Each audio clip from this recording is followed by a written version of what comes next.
The room felt like a battlefield. Every tick of Grandma's ancient clock on the mantel echoed like a gunshot. 15 relatives were packed into her living room, faces tight with expectation, the air heavy with lavender potpourri and unspoken grudges. I was 32, sitting in my usual chair by the window, the one nobody dared take, when Vanessa stood, immaculate in a $3,000 suit, and dropped a bomb that made the walls shiver.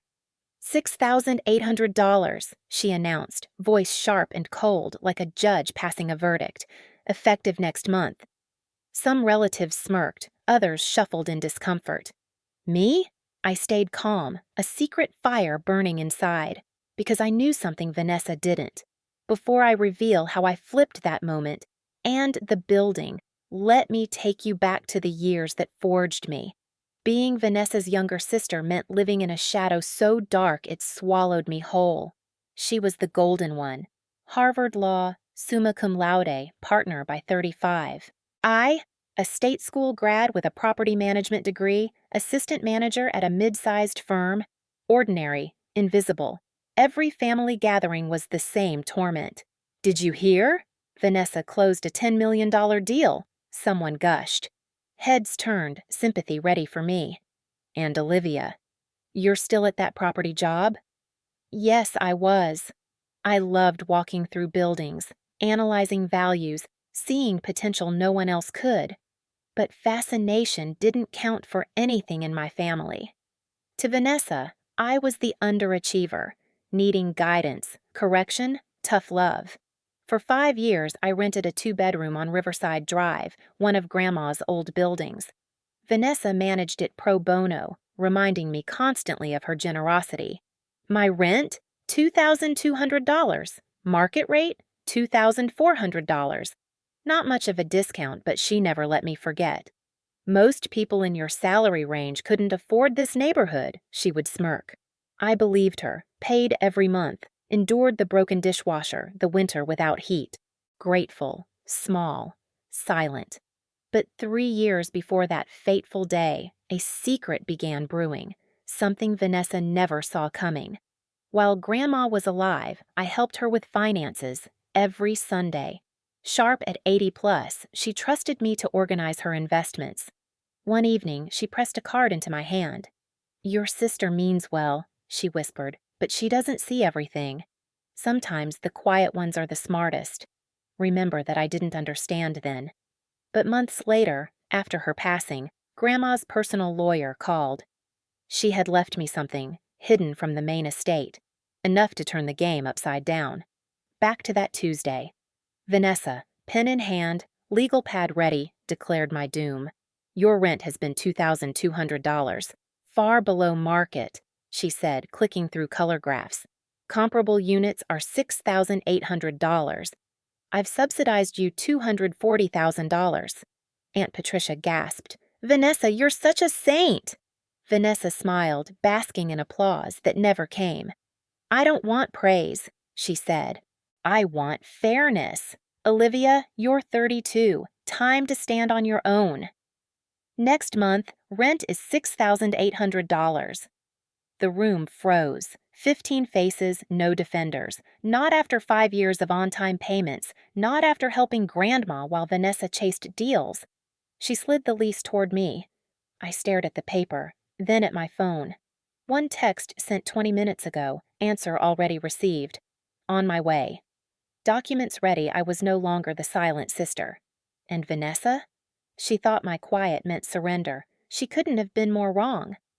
Let me make this educational for everyone, Vanessa said, pulling up Zillow listings with the precision of a drill sergeant. Here's what Olivia's apartment should cost. $7,200, $7,500, $8,000. I'm actually giving her a discount at $6,800. My phone buzzed. 15 minutes out. Uncle Ted cleared his throat. Vanessa, that's quite a jump. Market rate, she snapped, cutting him off. Successful people pay market rate. Olivia works in property management. She should understand this better than anyone. Laughter spread like wildfire. Cousin Derek smirked. Guess you'll need 3 roommates. Every word, every smirk, hammered home the role they believed I could never escape. Mediocre, dependent, failing. Vanessa leaned closer, voice dripping condescension. "Sign the lease, Olivia, or start packing. I've already got 3 applications from Columbia law students, $7,000 each." The threat hung like a guillotine above my head, and I almost smiled because she had no idea. She didn't know the building she claimed to control, the one she used to lord over me, was mine. 3 years ago, with Grandma's secret gift, my savings, and every ounce of quiet determination, I had bought the building through a holding company. Every legal paper, every renovation, every rent check passed through me. And today, in front of the entire family, Vanessa was about to learn the truth. I held the lease, tracing the bold numbers with my finger. $6,800. My heart thudded, but my face betrayed nothing. Years of being underestimated had trained me in the art of stillness. Vanessa mistook my silence for surrender. "Good," she said, smiling with false triumph. "Sign, and this will all be behind us." I placed the pen down. "No." Soft, but sharper than any knife. Heads turned. Aunt Patricia gasped. Vanessa froze, smile faltering for the first time that evening. "What do you mean, no?" she demanded, indignation dripping from every word. "I mean," I said, slowly meeting her gaze, "you don't have the authority to raise my rent." Her eyes narrowed. "Excuse me?" The doorbell rang. Perfect timing. My pulse raced, not with fear, but exhilaration. "Who could that be?" Vanessa huffed. I walked calmly to the door. A man in a dark suit stepped in, briefcase in hand, nodding to me before addressing the room. "Good evening. I'm Mr. Carver, representing Riverside Holdings, LLC. I have documents for the tenants of this building." The air shifted. Confusion rippled. Vanessa frowned. "Tenants? I manage this property." "Not anymore," Mr. Carver said, adjusting his glasses. "Riverside Holdings purchased this building 3 years ago. I'm here tonight on behalf of the owner." Color drained from Vanessa's face. "Impossible. I would have known." I stepped forward, voice steady and loud enough for every relative to hear. "You didn't know because you never bothered to ask. Too busy lecturing me, humiliating me, chasing your deals. While you climbed, I built the foundation." Whispers erupted. Cousin Derek muttered, "Wait, what?" Vanessa spun toward me, fury breaking through shock. "You're lying." Mr. Carver opened his briefcase, placing a thick stack of documents on the coffee table. Title deeds, tax receipts, renovation permits, all signed by me. "All," he said clearly. "Olivia Irving is the sole owner of this building." The room went silent. Even the ticking clock seemed to hold its breath. Vanessa stumbled back, pale, composure crumbling. "You tried to triple my rent on a building that doesn't belong to you. You tried to evict me from my own property in front of everyone, thinking you'd humiliate me. But tonight—" I paused, letting the weight of it sink in. "You humiliated yourself." Silence shattered into whispers. Aunt Patricia gasped. My father cleared his throat, shifting uneasily. My mother's lips parted like she wanted to speak, but no sound came. Vanessa shook her head violently. "This isn't fair. You tricked me." "No, Vanessa," I said, my voice firmer now, calm but edged with steel. "I didn't trick you. I just stopped letting you trick me." She opened her mouth again, but no words emerged. The power she wielded so casually, so cruelly, slipped from her fingers in an instant. For the first time in my life, I wasn't the overlooked sister, the charity case, the underachiever. I was holding the deed. And as Vanessa's face turned ghostly pale in front of 15 stunned relatives, I felt the weight of years of humiliation lift, like smoke clearing from a fire. Vanessa's mouth opened and closed, desperate, drowning in air.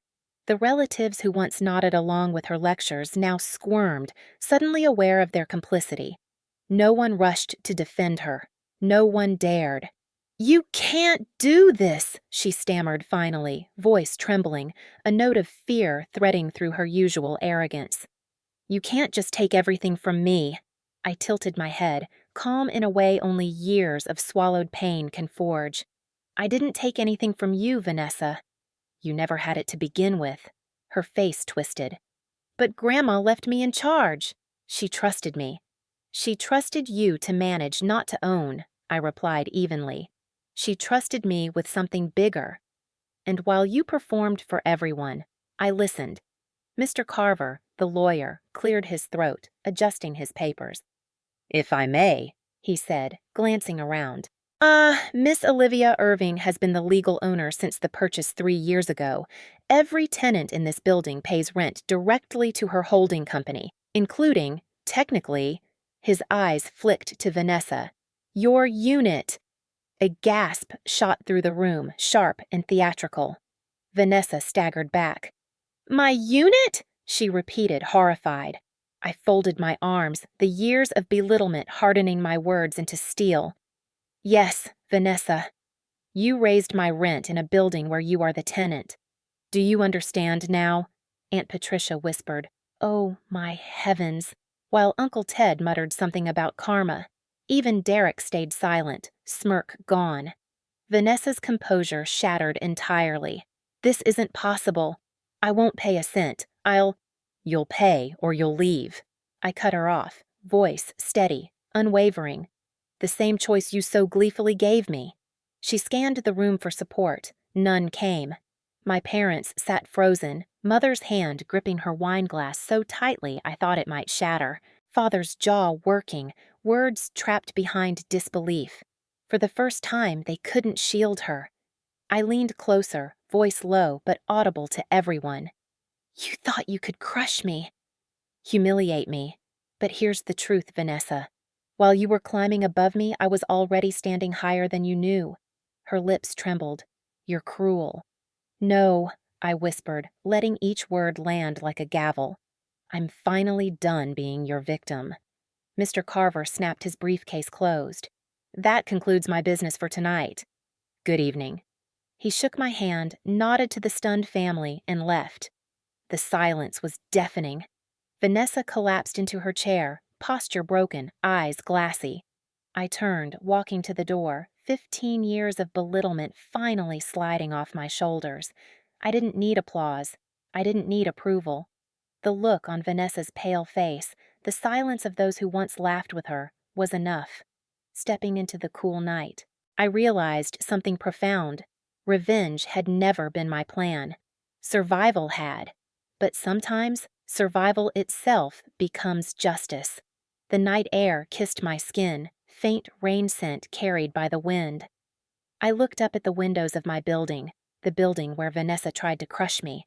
For the first time, I didn't feel small. I felt steady, rooted, powerful. Inside, voices still murmured, but outside, I was finally free. I pictured the relatives shifting in their chairs, whispers forming behind clenched teeth, replaying the moment Vanessa's mask had shattered, her smugness replaced by raw shock. I imagined them tomorrow, murmuring in kitchens, telling friends, we never knew Olivia had it in her. Let them talk. For once, the story wasn't about Vanessa saving me. It was about how I saved myself. The fallout came fast. Vanessa avoided me at first, retreating into silence, but soon the calls began, pleading, desperate, her voice trembling in ways I had never heard. Can we work something out? She begged one night. You can't really expect me to pay rent to you. I'm your sister, I almost laughed. Sister. The same word she had weaponized for years, reminding me I was lesser, weaker, invisible. Now it was fragile, thin, a shield too weak to protect her. You raised my rent to $6,800 without blinking. I reminded her calmly.